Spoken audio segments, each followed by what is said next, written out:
Estamos haciendo el estudio de Primera de Pedro y es una carta que llena al creyente de esperanza, llena al creyente de aliento, sobre todo aquel creyente que está siendo perseguido por su fe, aquel creyente que está sufriendo. Y Pedro comienza la carta, como vimos al principio de nuestro estudio, diciéndoles que estos son elegidos de Dios.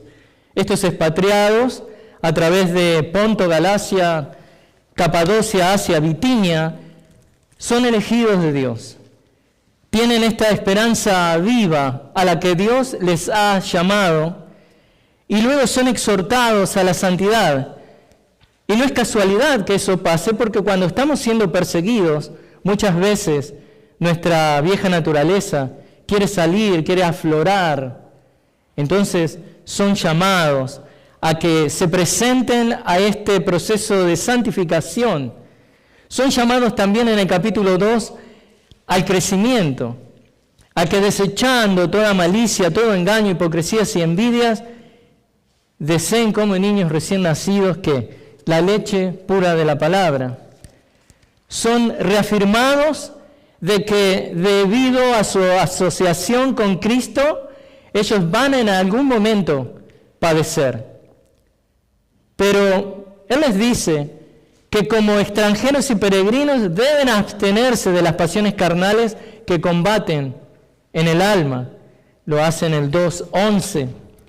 Y luego les presenta el ejemplo perfecto de Cristo, aquel que padeció, pero aquel que es presentado como aquel que sufrió de una manera perfecta, sin pecado. Luego, Pedro les recuerda también de que en esa sociedad hostil donde están viviendo, esa sociedad misma aún tenía algún tipo de expectativas acerca de cómo ellos iban a seguir adelante y cómo ellos iban a experimentar las normas de la sociedad. Muchas veces esas normas de la sociedad entraban en conflicto con lo que Dios pedía, pero había muchas normas que sí eran buenas. Por ejemplo, en el capítulo 3, Pedro les recuerda de los deberes conyugales, de cómo los maridos deben vivir comprensivamente con sus mujeres, como un vaso más frágil, y eso iba en contra de lo que la sociedad, digamos, hablaba y creía acerca del trato de la mujer. Pero Pedro, sabiendo que le está escribiendo a estos creyentes que están siendo perseguidos por su fe, él no les dice o les da un consejo que nace de un corazón de hombre, sino que va a la palabra de Dios y una y otra vez él recurre a las Escrituras para alentar a estos creyentes. Y empieza a decirles, miren, como vimos, si ustedes quieren resistir este mundo hostil para la gloria de Cristo, ustedes tienen que tener la mentalidad de Cristo. Ustedes tienen que aceptar vivir una vida para la gloria de Dios y no la gloria del hombre. Y ahora, cuando llegamos al capítulo 4, que nos muestra cómo es que Dios quiere que vivamos todos los creyentes, Él les dice que así como Cristo ha padecido en la carne, ellos también deben armarse con el mismo propósito, para vivir el tiempo que le queda en la carne, ya no para las pasiones humanas, sino para la voluntad de Dios. Y luego llegamos a este versículo que vamos a ver hoy. Hoy vamos a ver el versículo 3 del capítulo 4. Y pasa algo bastante curioso. Hoy Pedro nos motiva a usar el pecado pecaminoso que ofendía a Dios.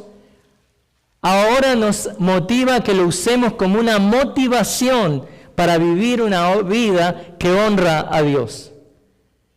Y ese es el título que tengo para este mensaje en esta tarde. El pasado pecaminoso que nos motiva a un caminar piadoso. El apóstol escribe en el 4:3, porque el tiempo ya pasado les es suficiente para haber hecho lo que agrada a los gentiles, habiendo andado en sensualidad, lujurias, borracheras, orgías, embriagueces y abominables idolatrías. Pedro nos motiva a considerar nuestro pasado para huir más de nuestro pasado, para que este pasado en un sentido nos aliente y nos motive a abrazar el sufrimiento y rechazar el pecado. Y en algo podemos estar de acuerdo. Se nos hace más fácil aceptar el pecado, sucumbir a la tentación del pecado, se nos hace más fácil eso que aceptar el sufrimiento. Aunque hemos aprendido de las bendiciones espirituales del sufrimiento santificador, lo vimos la semana pasada, la realidad es que se nos hace muy difícil, es casi imposible en nuestras propias fuerzas el aceptar el sufrimiento. No nos gusta.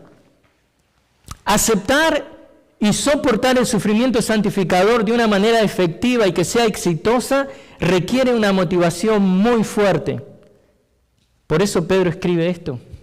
El apóstol Pedro sabe esto, por eso nos presenta con fuertes motivaciones extraídas de nuestro pasado, en el versículo 3 que vamos a ver hoy, motivaciones extraídas de nuestro presente, versículo 4 que vamos a ver la semana que viene, y motivaciones para abrazar este sufrimiento santificador de lo que viene, del futuro, que vamos a ver en 2 semanas, Dios mediante. Esos serán nuestros 3 puntos conforme avanzamos en estos mensajes que vamos a estar compartiendo, pasado, presente y próximo, porque si digo futuro ya pierdo la P, salvo que le diga futuro, pero bueno, pasado, presente y próximo, pero los vamos a ver de esa manera. Pero comencemos hoy buscando las motivaciones del pasado. Muchos de nosotros, cuando miramos hacia atrás, vemos los horrendos pecados de los cuales hemos sido liberados. Si somos sinceros con nosotros mismos, veremos las huellas de un pasado que es ofensivo a Dios. Pero así, como un cerdo que salido del chiquero va y camina sobre las baldosas blancas de la casa de su dueño, lo que va a dejar, obviamente, huellas de una suciedad bien marcada, dejando una marca indisimulable, de la misma manera nosotros, en algún momento, atentamos contra la santidad de Dios, atentamos contra el pulcro, limpio y santo carácter de Dios, caminando desinteresadamente frente a su presencia, oblivios a la ofensa que éramos de su persona, oblivios y desinteresados completamente y olvidados de cuán ofensivo éramos a su santa persona. Por eso ahora, una vez perdonados, deberíamos tener la sinceridad de reconocer las huellas de nuestro pecado. Reconocer que hemos blasfemamente dejado sobre la carpeta blanca y reluciente del carácter de Dios nuestra marca de pecado, que a veces es recreado en nuestra memoria. Pero, ¿para qué deberíamos reconocer esto? ¿Para autoflagelarnos masoquistamente? No. Debemos recordar nuestro pasado para imponernos una tortura que nos ayude a colmar las medidas de nuestras ofensas, como si Cristo no lo hubiera pagado todo. No, imposible. Nunca podríamos, aparte, la realidad, nunca podríamos, pero la realidad es que hemos sido perdonados de una vez y para siempre. Todo ha sido pagado por Cristo. Pero lo que les estoy diciendo ahora, y Pedro también lo está haciendo al presentar ese versículo 3, es que debemos recordar nuestro pasado para llamarnos a cordura y vivir la vida que Cristo quiere que vivamos ahora como nuevas criaturas. Vivir de una manera que glorifique a Dios.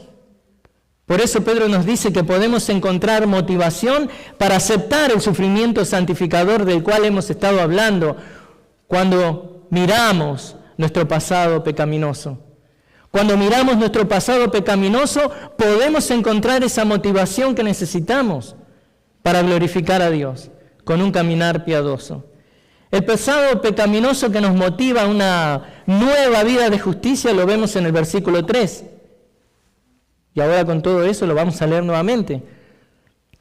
Pedro dice, porque el tiempo ya pasado les es suficiente para haber hecho lo que agrada a los gentiles, habiendo andado en sensualidad, lujurias, borracheras, orgías, embriagueces y abominables idolatrías. Y a medida que leemos este versículo 3, lo que inmediatamente llama la atención, lo que salta ahí inmediatamente, es este listado de 6 vicios que teníamos, o muchos tuvieron en su pasado. Pero antes de entrar en ellos, vamos a estar viéndolos uno por uno. Lo que Pedro nos dice como encabezamiento de este versículo es muy importante. El recuerdo de la vergüenza de su propia conducta pasada debía sustentar el sufrimiento presente del lector que estaba recibiendo esta carta por la justicia. Y en un sentido también el recuerdo de nuestra vergüenza, de nuestra propia conducta pasada, debería sustentar el sufrimiento presente que tenemos, conforme vivimos para la gloria de Dios, mortificando nuestro pecado presente. Y si somos honestos con nosotros mismos, muchos de nosotros podemos aprender de lo que Pedro muestra aquí. Hablo por mí mismo, puedo aprender mucho de lo que Pedro dice aquí. Debemos entender que muchas veces nos olvidamos del pasado trágico del cual fuimos rescatados. Tuve durante la semana una conversación con alguien que amo mucho que me recordó de eso. Pero es como que una vez que somos salvados y limpiados, caemos en una especie de complacencia espiritual. Y ya no seguimos buscando la santificación. Pero Pedro dice, porque el tiempo ya ha pasado. El pasado no puede ser justificado. Fue perdonado por Cristo, pero no puede ser justificado como nosotros, como pequeños errores. Ahora, usted a lo mejor me pregunta cómo, pero ¿qué dice, hermano pastor? ¿A qué me refiero? Bueno, digo que si bien Cristo ya pagó por esos pecados, nosotros debemos entender que esos fueron momentos vergonzosos. Y si bien no debemos vivir para atormentarnos con esos recuerdos, sí debemos ser sobrios en usar esa tormentosa realidad vivida en el pasado para glorificar a Dios con un presente que le honre. Usar la realidad de mi pasado, ¿para qué? Dice usted. Dios ya me perdonó y ahora me quiero olvidar de todo. Y está bien, lo entiendo a medias, porque en un sentido va de la mano de lo que el apóstol Pablo dice en Efesios 5:3, pero que la inmoralidad y toda impureza o avaricia ni siquiera se mencionen entre ustedes, como corresponde a los santos. O sea, que ni se mencionen implica que no nos acordemos de ellas, dirá usted. O sea, en un sentido es como que hay ahí una especie de memoria selectiva. No nos acordamos de los mismos pecados que seguimos cometiendo. ¿Ha pensado en eso? No quiero pensar en mi pasado, en mi pecado. Pero si usted es sincero, va a identificar muchos de esos pecaditos, que son los mismos que cometía en el pasado. Pero lo que Pedro dice en el 4:3, y lo que yo les estoy diciendo ahora es que usemos el pasado pecaminoso como combustible para movernos decididamente a la santificación de nuestras vidas. Tiene que ser un combustible. Por ejemplo, hay métodos de producción de energía. La conversión, por ejemplo, de residuos en energía es una de ellas. Se queman estos desperdicios en hornos. ¿Para qué? Para producir vapor que acciona turbinas para generar ¿qué? Electricidad. ¿Ven? Métodos de producción de energía usando residuos. Usar el pasado pecaminoso como el vapor que produce energía para abrazar el sufrimiento, eso es lo que estoy hablando. No debemos usar el pasado para torturarnos. Cristo ya pagó por eso. Pero sí debemos recordar que lo que hemos pecado ya es suficiente. Paremos de pecar. No debemos seguir torturándonos con el pasado, pero no debemos caer en la desidia y seguir pecando. Muchas veces el mismo tipo de pecados que pecamos en el pasado. Ya está bueno, ya estuvo, ya hemos pecado lo suficiente.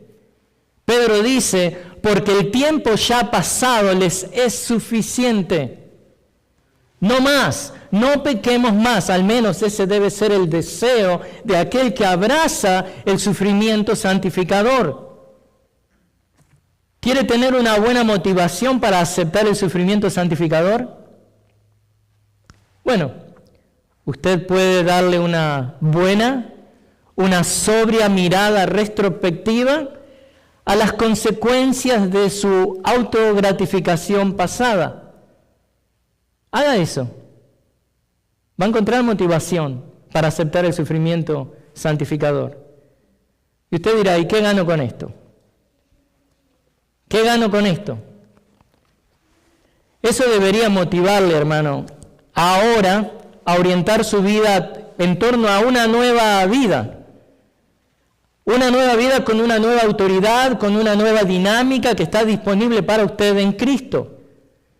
Y quiero hacer hincapié en esto. Miren esto. No solamente que esto está a nuestro, alcance hacerlo, en Cristo somos nuevas criaturas, 2 Corintios 5:17. Pero quiero comentarles que cuando Pedro habla de esto, él está usando, gramaticalmente lo está expresando de esta manera. La palabra pasado es un participio perfecto. ¿Y qué significa esto? Bueno, mire, significa que Pedro sabe, significa que Pedro cree que la vida pasada de ellos, de estos creyentes y de ustedes, es un capítulo cerrado. Pasado.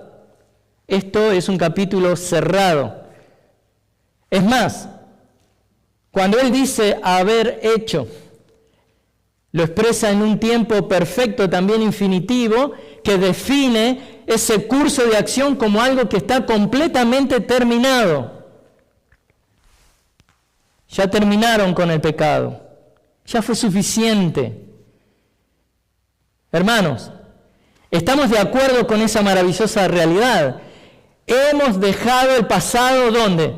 En el pasado. Hemos terminado con el pasado.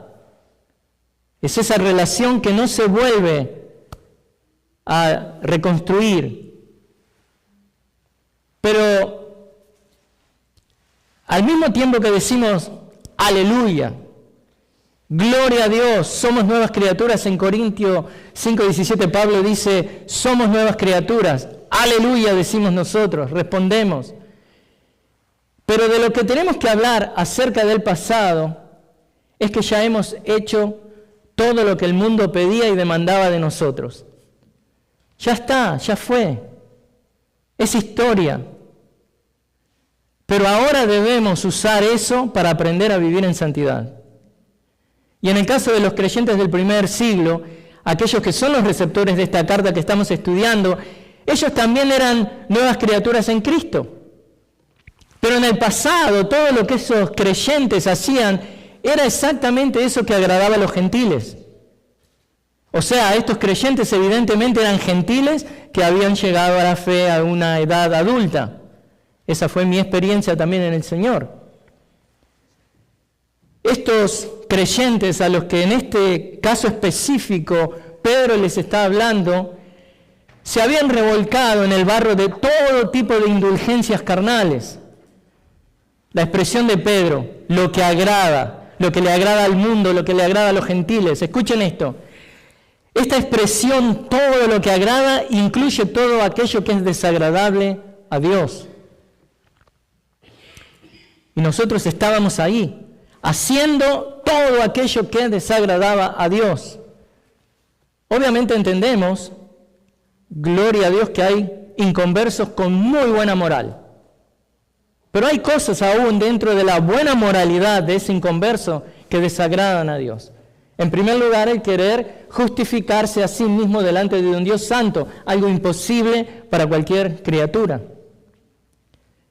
Pero estos creyentes, estos gentiles hacían esto que desagradaba a Dios de manera voluntaria. Igual ha sido verdad con nosotros. Suena como la historia de nuestras vidas, o de muchos de nosotros, ¿no es cierto? Esos deseos cambiantes, esos deseos inestables, eran la moneda corriente de estos hombres y mujeres que éramos, que vivíamos en abierta rebelión a Dios. Y fíjense que es importante entender que esta palabra agrada, en un sentido, retrata y comunica lo que uno pretende, lo que me agrada, qué es lo que pretendo hacer, qué es lo que me mueve. Comunica la idea de qué es lo que aconsejamos como correcto.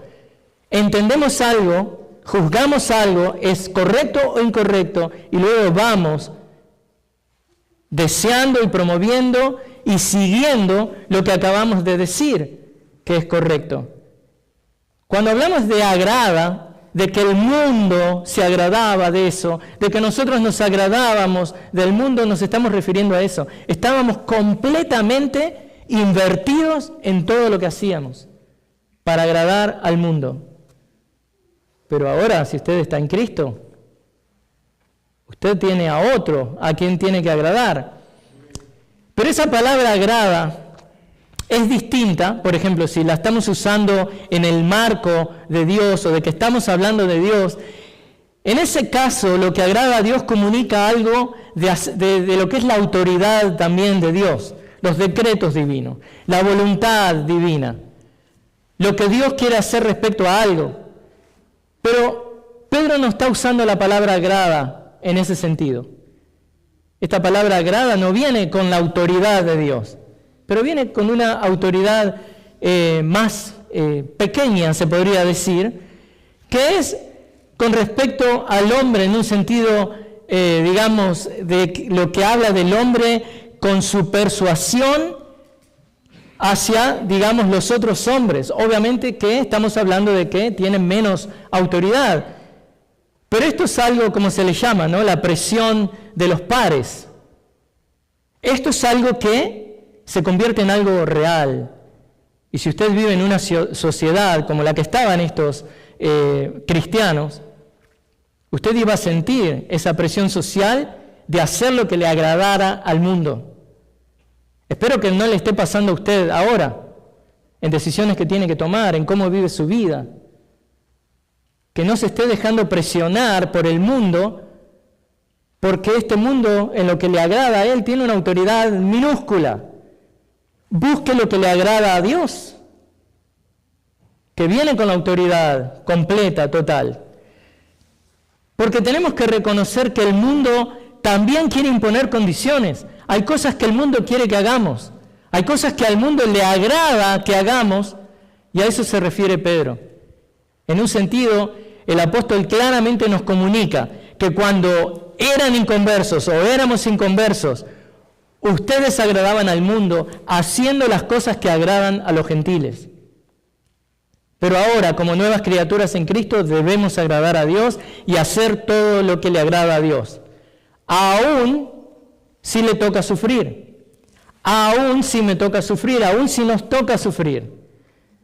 Y entonces, una vez que entendemos esta introducción del versículo 3, a modo de alentar a los creyentes, a modo de motivarlos, ¿qué es lo que hace Pedro? Les menciona el pasado pecaminoso de ellos. que debe motivarlos para caminar de una manera piadosa. Y en su afán de ser claro con la necesidad de mirar hacia el pasado para motivarse a vivir para Dios en el presente, Pedro les provee a los creyentes con un listado de diversos pecados que caracterizaban esa vida promiscua, esa vida degenerada que vivieron. Algunos creyentes, no todos vivieron eso, no todos cumplieron con esos 6 que están ahí. Ese listado tampoco es un listado exhaustivo, pero es para darnos una idea de cuán bajo estábamos dispuestos a ir para agradarle al mundo y no a Dios. Entonces Pedro ahora nos dice, analicen su pasado, analicen cuán bajo estaban dispuestos a ir para agradarle al mundo, ¿para ahora qué? ¿Para torturarse con eso? No, Cristo ya les perdonó.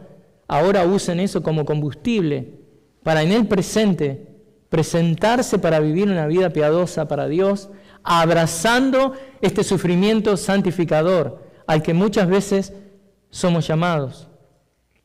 Entonces, ¿cómo se llevaban a la práctica esos pecados? Bueno, Pedro da un listado. Si usted está leyendo ahí conmigo en el 4.3, en sensualidad se llevaban a cabo lujurias, borracheras, orgías, embriagueces y abominables idolatrías. Esto, por supuesto, como les digo, no es algo exhaustivo, pero en un sentido nos brinda un panorama bien claro del lúgubre y sombrío pasado que caracterizaba a muchos de estos hermanos del primer siglo. A modo que estos, ¿qué? Se motiven para caminar una vida piadosa para la gloria de su Salvador Jesucristo. Entonces, vamos a ver ahora con un poco más de detalle qué comunican cada uno de estos pecados. Veremos los 6 mencionados por Pedro y vamos a comenzar con el primero. Sensualidad, dice. ¿Qué es la sensualidad? Aquí Pedro hace referencia a un tipo de exceso donde no hay freno ni control. Completamente, digamos, abandonado a sus deseos, aún los más bajos. Y en un sentido describe a los hombres dejándose llevar.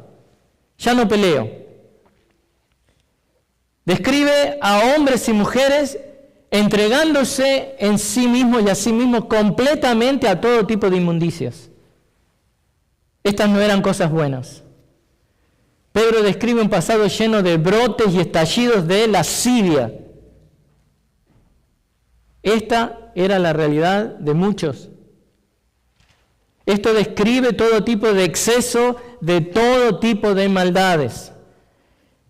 El término sensualidad, usado aquí por Pedro, que implica una falta de autocontrol personal, describe el pecado como una indulgencia desmesurada de todos los apetitos que tenemos, hasta el punto de que llegamos al punto de violar el sentido de lo que es la decencia pública. Ya no importa nada. Lo estamos viendo mucho hoy en día, ¿no es cierto? Esto no es algo que queda en las cámaras íntimas de los involucrados. Pero gloria a Dios, pensemos en esto. Muchos de los que hoy por hoy están, digamos, orgullosos de su pecado, son nuestro campo misionero. Y el Evangelio de Cristo es poderoso para la transformación de sus vidas. Pueden ser muchos que luego miren hacia atrás y digan, qué vergüenza. ¿Por qué? Porque ahora son nuevas criaturas en Cristo. Pero hermanos, esto no es algo que queda, como les digo, oculto. Ellos están en público, orgullosos de su pecado. Esta sensualidad es un tipo de pecado que rebosa y llega y alcanza hasta las esferas mismas de la arena pública. La idea prominente es la de una conducta vergonzosa. El hecho de la impureza moral está claramente implicado. Esto es impureza moral. Miren, para darles una idea, esta sensualidad de la que habla Pedro es claramente visible en los eventos narrados en Génesis 19. ¿Qué hay ahí? La historia de Sodoma y Gomorra. Por ejemplo, al punto de que Pedro mismo, en su segunda epístola, en 2 de Pedro 2:7, menciona a Lot en el medio de esta historia, donde se ve esta sensualidad aberrante. Él dice, 2 de Pedro 2:7, además rescató al justo Lot, abrumado por la conducta sensual de hombres libertinos. Ahí lo tiene. Es ese tipo de conducta sensual y libertina. Esta sensualidad es parte activa de las obras de la carne, que Pablo nos habla y nos advierte en Gálatas 5:19. Ahora bien, las obras de la carne son evidentes, las cuales son inmoralidad, impureza, sensualidad. Esta es la misma sensualidad que Cristo enseñó, que sale ¿de dónde? Oh, es el vecino que me influencia. Sale del corazón del hombre. Dice él, porque de adentro del corazón de los hombres salen los malos pensamientos, fornicaciones, robos, homicidios, adulterios, avaricias, maldades, engaños, sensualidad, envidia, calumnia, orgullo, insensatez. Marcos claramente lo escribe ahí en Marcos 7, 21 y 22. Es el Señor enseñando eso. Y lo que Pedro busca en 1 de Pedro 4:3, al recordarle a estos creyentes acerca de la sensualidad activa en su pasado, es exactamente lo que Pablo hace en 2 de Corintios 12:21. Cuando Pablo dice, temo que cuando los visite de nuevo, mi Dios me humille delante de ustedes y yo tenga que llorar por muchos que han pecado anteriormente y no se han arrepentido de la impureza, inmoralidad y sensualidad que han practicado. El punto que Pedro está haciendo al hablar de estos 6 pecados es que los cristianos tengan la motivación para aceptar el sufrimiento santificador. Y él habla de la sensualidad, como lo hace Pablo, como lo hace el Señor. Claramente esto era parte de un tipo de pasado pecaminoso que ahora debe ser usado como combustible. ¿Para qué? Para uno abrazar ese sufrimiento santificador. Porque recuerden esto, el solo hecho de no querer pecar para la carne, eso es sufrimiento. Por eso el apóstol comienza por el pasado infame de los creyentes. Pedro enlista ahora no solamente la sensualidad, sino otro pecado grave exhibido en el pasado de estos creyentes. ¿Cuál es? Lujurias. Y lo dice en plural. La palabra griega muy conocida, epitumías, que habla y nos advierte, denota que las ansias, que son ansias depravadas, esos deseos viciosos internos en la naturaleza humana caída, que impulsan a hombres y mujeres a excesos abiertos. Estos deseos sensuales están obviamente incluidos también. Cuando vemos la palabra epitumías, que es traducida aquí como lujurias, no está solamente limitada a los deseos sexuales. Hay epitumías que son buenas. En este caso, tiene el sentido ilimitado de un deseo apasionado, de un deseo apasionado por algo, en el que Pedro nos marca, traducido como lujurias, es algo malo, negativo. Y Pedro ya ha exhortado a los creyentes a que no se conformen a las pasiones lujuriosas que los caracterizaban en su vida pasada. Ya lo hemos visto, por ejemplo, en el 1:14. Pedro les dice que como hijos obedientes no se entreguen a las lujurias. Como hijos obedientes no se conformen a los deseos que antes tenían en su ignorancia. Luego en el 2:11 les ruega que se abstengan de las lujurias. Amados, les ruego, como extranjeros y peregrinos, que se abstengan de las pasiones carnales que combaten contra el alma.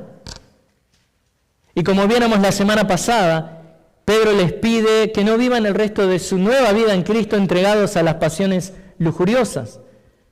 1 de Pedro 4:2, el versículo anterior al que estamos viendo hoy, para vivir el tiempo que le queda en la carne, ya no para las pasiones humanas, sino para la voluntad de Dios.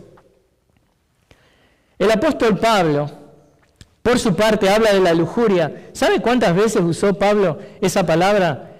Y en lo que tiene que ver en este caso con lujurias, 19 veces. En 19 oportunidades, Pablo Y una de las cosas que Pablo enseña acerca de la lujuria es que es una herramienta usada por Dios como un juicio sobre el hombre que ha dejado a Dios. Eso lo vemos claramente en Romanos. La lujuria es la herramienta que Dios usa contra el hombre que cambia la verdad de Dios por la mentira. La lujuria es lo que Dios permite que tome control del hombre que adora a la criatura en vez del Creador. Romanos capítulo 1, versículos 24 y 25. El Señor Jesús también enseñó de esta lujuria, de estos fuertes deseos del hombre. ¿Por qué? Porque Él dice en Marcos 4, 19, que son estos deseos, es esta lujuria las que ahogan la palabra de Dios que es predicada al hombre. Él dice, el Señor dice, pero las preocupaciones del mundo y el engaño de las riquezas y los deseos de las demás cosas entran y ahogan la palabra y se vuelve estéril. ¿Quiere usted saber por qué cuando predicamos los sábados parecería que la palabra de Dios es estéril? No, es poderosa. Es por los deseos. Las personas tienen otros deseos. Nuestra comunidad hispana tiene un Dios que se llama el dinero. Nuestra comunidad hispana lo que desea es el sueño americano. Nuestra comunidad hispana lo que desea es trabajar y trabajar y trabajar y trabajar para tener más y más y más. Y eso ahoga el poder de la palabra para lograr ¿qué? Un cristiano que se parezca cada vez más a Cristo. Nuestro Señor también nos advirtió de que los deseos de los hijos del diablo, ¿qué es lo que hacemos como hijos del diablo?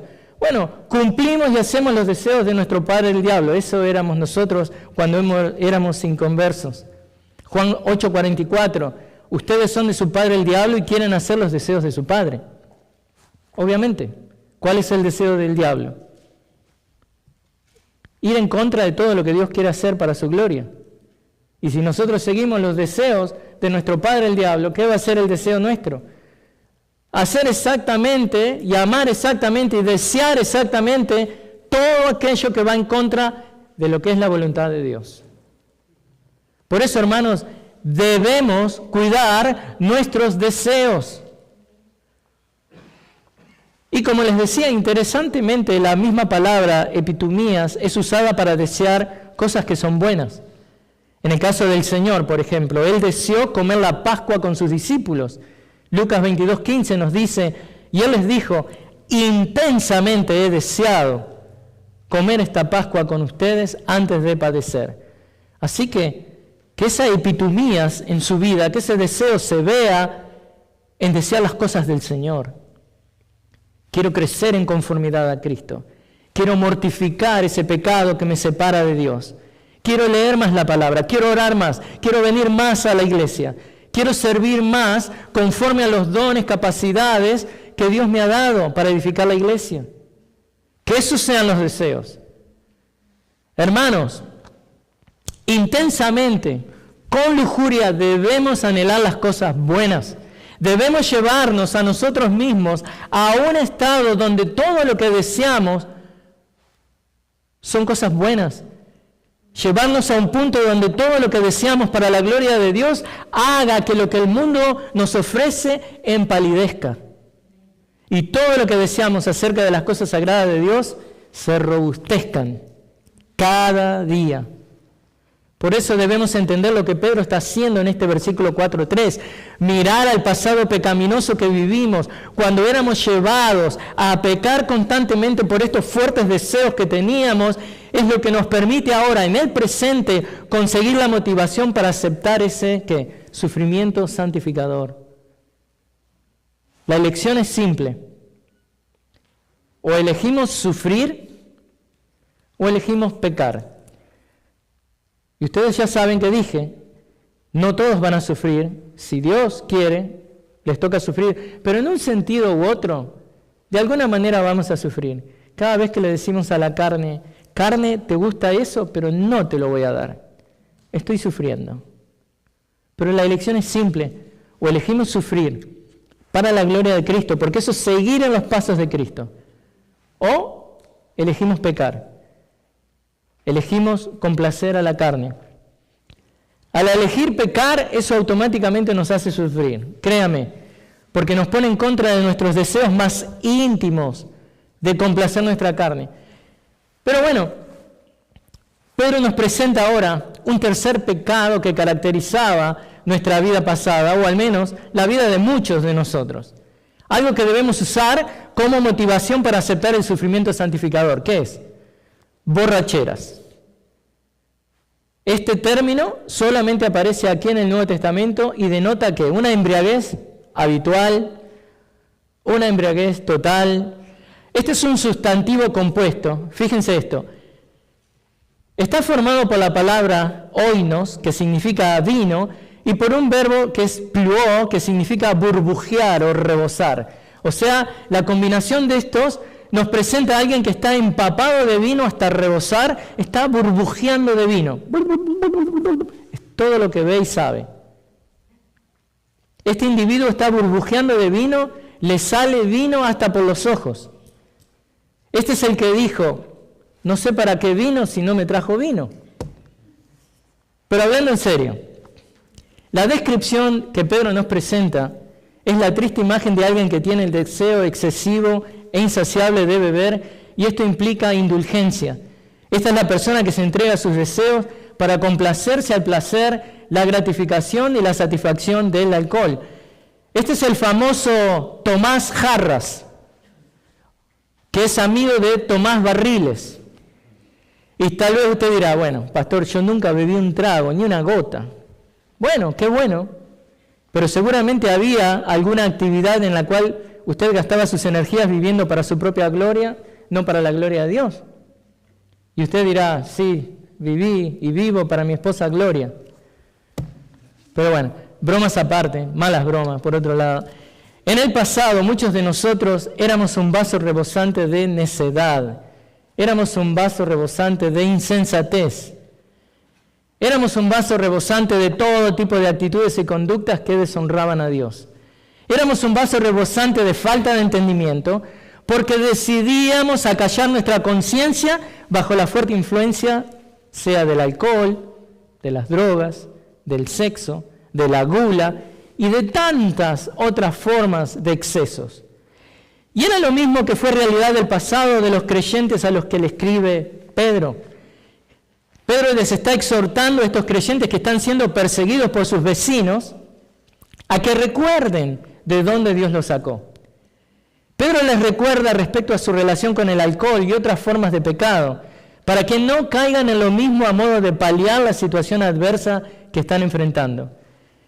Y esto aplica, hermanos, para personas de todas las épocas, para todo tipo de creyentes, y aún, como digo, creyentes, y también, obviamente, inconversos. ¿Qué es lo que aplica? Bueno, el alcohol nunca es la solución para lidiar con la persecución. El alcohol nunca es la solución para, digamos, lidiar con cualquier arista dolorosa de la vida cristiana. Y estoy diciendo bien, cristiana. Cristianos que todavía, en vez de recurrir al Espíritu Santo, recurren al alcohol para paliar con sus problemas, para lidiar con sus problemas. El cristiano debe estar lleno del Espíritu Santo de Dios y evitar el alcohol. Pablo dice en Efesios 5:18, y no se embriaguen con vino, en lo cual hay disolución, sino sean llenos del Espíritu. Esto nos debe llevar a que contemplemos la realidad de que lo que hacemos constantemente, hermanos, eso es lo que determina el rumbo de nuestras vidas. Y deberíamos constantemente estar llenos del Espíritu. ¿Qué significa que estemos llenos del Espíritu? Bueno, significa que estemos llenos de la palabra de Dios, que estemos constantemente dirigidos e influenciados por la palabra de Dios. Y esto no significa que estemos, digamos, memorizando de una manera que luego no pensamos en lo que memorizamos. Esto significa que estemos llenos de la palabra de Dios, que meditemos en la palabra de Dios y la obedezcamos. Significa que todo principio bíblico que aprendemos, sean esos principios bíblicos los que dominan nuestras vidas, los que controlan todas las decisiones que tomamos. Por eso Pedro nos está alentando a recordar nuestro pasado de borracheras, no para volver a lo mismo, no para torturarnos por lo que hemos hecho, no porque al sentirnos mal por haber caído en borracheras ahora vamos a pagar y así estar a cuentas con Dios. No, nada de eso. Cristo pagó por nuestros pecados pasados, pero a su vez Pedro nos estimula a usar este pasado de pecado, y en este caso está hablando de las borracheras, como un estímulo para aceptar el sufrimiento santificador. Y ahora Pedro nos va a presentar un cuarto pecado. ¿Cuáles son? Las orgías. Orgías. Este pecado inmediatamente lo asociamos con pecado sexual grupal. Pero hay más que eso. Los griegos utilizaban este término, ¿saben para qué? Para referirse a una banda de jóvenes borrachos que desfilaban por las calles. Hemos visto eso mucho en nuestros países. La palabra griega que se traduce orgías acá es una palabra komois y significa reuniones festivas, alegres, juergas, tanto privadas como públicas y religiosas. Este término se utilizaba generalmente para designar las fiestas en honor de un dios con minúscula. En particular, ¿saben qué dios? El dios Bacchus. Estas fiestas solían terminar con la salida, después de la fiesta, la gente salía de los banquetes y se iba a desfilar por las calles y darse y cumplirse un caprichito ahí, a lo que venga. Ahora, como adelanto, les pido que estén atentos a esta parte, porque esta sección es una sección muy bacana, es muy bacanita. Déjenme que le cuente un poco más acerca de este dios, Baco, por eso, bacán, quien también es llamado Dionisio. El dios Baco es llamado Dionisio. En la mitología, tanto griega como romana, Baco, en griego Dionisio y en latín Bacchus, es el dios del vino. Es el dios de la diversión, de la fertilidad, de la locura, de las celebraciones desenfrenadas. Este Baco, también llamado Dionisio, como les digo, era uno de los dioses más complejos del panteón clásico de los griegos. ¿Por qué? Bueno, hay cosas que necesitamos saber de este dios Baco para que entendamos qué es lo que Pedro está haciendo al traer el mencionar borracheras. Porque hay un trasfondo de este dios en lo que es la cultura de Asia Menor y que tenía que ver con los creyentes a los cuales Pedro les escribe. Muchos de estos creyentes adoraron a Baco, estaban comprometidos con su culto, eran bacanes. Estos creyentes sabían del simbolismo que había en estas celebraciones, que estaba profundamente asociado con la liberación de las inhibiciones, algo que escuchamos mucho con aquellos que les gusta fumar marihuana. Oh, pero no sabes, te inhibe de todo, no te hace daño. Y bueno, luego termina arruinándose la vida. Pero bueno, el punto es que la exaltación de los sentidos, la conexión con la naturaleza primitiva, es todo lo que esta gente hacía para adorar a este dios Baco o Dionisio, el dios del vino y de las fiestas. Este dios era reconocido principalmente como el dios del vino y la embriaguez. Y esto, hermanos, a través de distintas culturas, a través de distintas edades, se ha visto la influencia de Baco sobre el vino, lo que vincula también que cada vez que había una de estas reuniones de adoración a este Dios, había una diversión desbordante. Tan o más desbordante que el vino, ¿no? Burbujeando. Entonces, ¿qué hacían los profesantes de Baco? ¿Qué hacían muchos de estos profesantes, adoradores de Dionisio, que eran, por ejemplo, muchos de estos creyentes del primer siglo? Bueno, iban al culto de este Dios. Las personas se reunían para beber, bailar y participar en orgías y fiestas, buscando la liberación de las restricciones sociales y las normas personales. Usted dice, lo que yo quiero hacer, lo que sea, como me gusta decir siempre, no sé lo que quiero, pero lo quiero ya. Banda argentina. Esto me hace acordar algunas autollamadas iglesias, hermanos, donde la gente se entrega a un desenfrenado carnalismo. Tal vez no están adorando a Baco, tal vez no están embriagados de vino, pero están embriagados de tontera, están embriagados de ignorancia, Están embriagados de orgullo humano que quiere achacarle al Espíritu Santo algo que no tiene nada que ver con el Espíritu Santo. Entonces se entregan a este desenfrenado carnalismo, al punto que hombres y mujeres se entregan al baile lascivo. No sé, en el que puede pensar usted que es el más lascivo, la lambada o lo que sea, o cualquiera. Por ejemplo, bueno, hay muchos lugares, ustedes saben que depende de la cultura, donde el hombre y la mujer bailan tan pegado que no puede creer. Y haciendo todo tipo de movimientos y cosas, ¿no? Disfrutando, totalmente desinhibidos.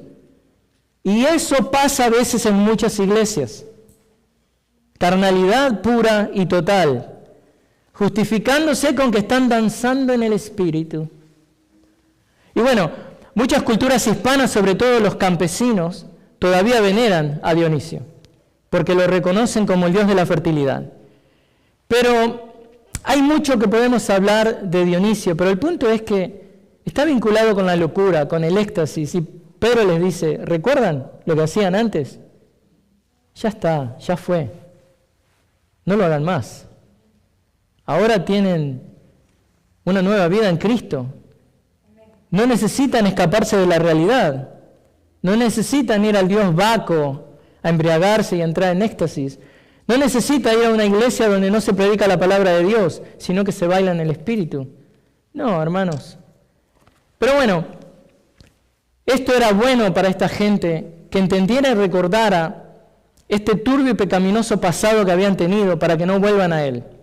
Sobre todo, recuerden que esta carta es escrita a gente que es perseguida, hermanos y hermanas que están sufriendo. Y cuando uno es odiado y perseguido, sobre todo por sus compatriotas, sus vecinos, está la tentación de, en vez de orarle a Cristo, buscar a Baco. En vez de levantar las manos, doblar el codo. Entonces le pregunto, hermano y hermana, ¿cómo lidia usted con sus problemas? ¿Cómo soporta usted el dolor y el sufrimiento? ¿Lo hace orando a Cristo o lo hace apelando a Baco, el vino, el whisky, u otra forma de escaparle a la realidad? Pero bueno, ¿cómo llegaba la liberación a estas personas cuando conocían el Evangelio? Así que Pedro claramente les está diciendo, ya no vuelvan a los bacanales. ¿Qué eran estos bacanales? Eran festividades dedicadas a este Dios. Eran estos momentos extremos y apasionados que se vivían en toda esa cultura de la antigua Grecia y Roma. De ahí es que sale la palabra con el tiempo, ¿no? Hoy por hoy decirle a alguien, no, qué bacano, un bacano, no es malo. Ha cambiado la etimología, la palabra ha transformado. Pero bueno, estos bacanes vivían de esto, de los bacanales, que era esta adoración. Y Pedro les dice, hermanos, acuérdense de esto para dejar esto atrás y glorifiquen a Dios. Así que vamos ahora a otro de los pecados que ofrece Pedro acá, y es la embriaguez.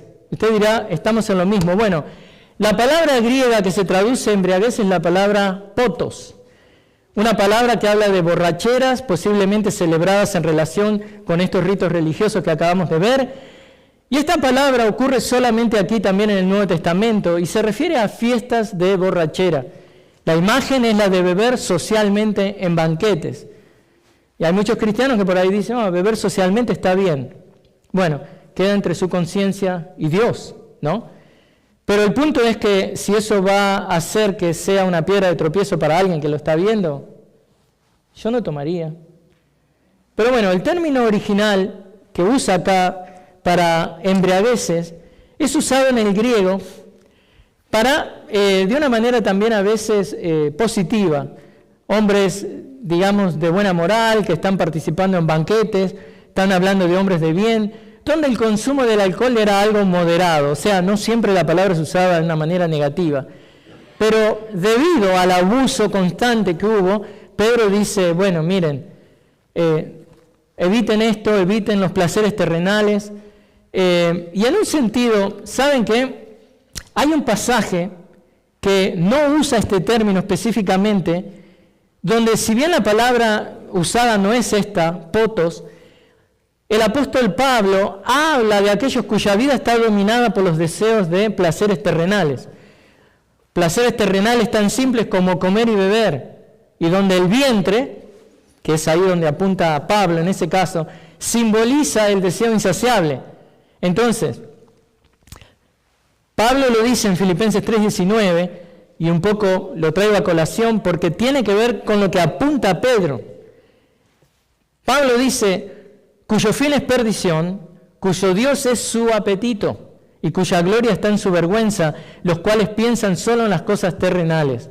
Así que, lo que Pedro y Pablo dicen, el creyente no debe vivir para el vientre. Los creyentes deben vivir para la gloria de Dios, no su propia vana gloria. Y bueno, veamos finalmente en esta lista que provee Pedro el sexto pecado, abominables idolatrías. Esto puede ser entendido de dos maneras y es traducido de acuerdo a ese entendimiento, depende cómo uno lo entiende, es traducido. Bueno, yo entiendo que es abominables idolatrías. Esto quiere decir que es entendido de esta manera si creemos que Pedro le está escribiendo a gentiles. Entonces, abominables idolatrías es lo correcto. Ahora, si alguien cree que Pedro le está escribiendo a judíos solamente, es traducido como idolatrías ilícitas. Todo depende. Cómo uno, o qué es lo que uno cree que Pedro está haciendo, escribiéndole a gentiles o a judíos para tener la traducción. Yo creo que es lo primero, que es justamente abominables idolatrías, porque evidentemente muchos, la gran mayoría de esta audiencia a la que Pedro le escribe eran gentiles, que hay cristianos judíos sin lugar a dudas. Pero es evidente que Pedro se está dirigiendo a gentiles, habla de las idolatrías como contrarias a las leyes y a la justicia romanas, esas cosas que son ilícitas, esas cosas que son criminales. Entonces Pedro le dice, ¿recuerdan que hacían eso? No lo hagan más. Ahora usen esos recuerdos de ese pasado como combustible, como aliento, para justamente motivarse a un caminar piadoso. Entonces, vamos a concluir este mensaje diciendo que en este versículo 4:3 Pedro nos motiva a usar el pecado pecaminoso que ofendía a Dios como una motivación para vivir una vida que honra a Dios. Pasamos de ofender a Dios a honrar a Dios. Pedro nos motiva a considerar nuestro pasado para huir más y aún más y más lejos de Él. Hagamos eso. También nos alienta y nos motiva ¿a qué? A abrazar el sufrimiento y rechazar el pecado. Eso es en el contexto de lo que estamos viendo en el capítulo 4. Lo que hemos pecado en nuestro pasado ya es suficiente. Ya estuvo bueno. Ahora debemos abrazar la santidad. Elegir el pecar bien es fácil. Es triste. Elegir la santidad no viene fácil y elegir la santidad tiene que ver con abrazar el sufrimiento. Pero abracemos el sufrimiento santificador para poder caminar el camino de la piedad. Entonces, lo dejo con unas preguntitas. ¿En qué piensa usted cuando sufre? ¿En qué piensa usted cuando piensa en su pasado? ¿Lo bajonea? ¿Lo irrita? ¿Lo desalienta?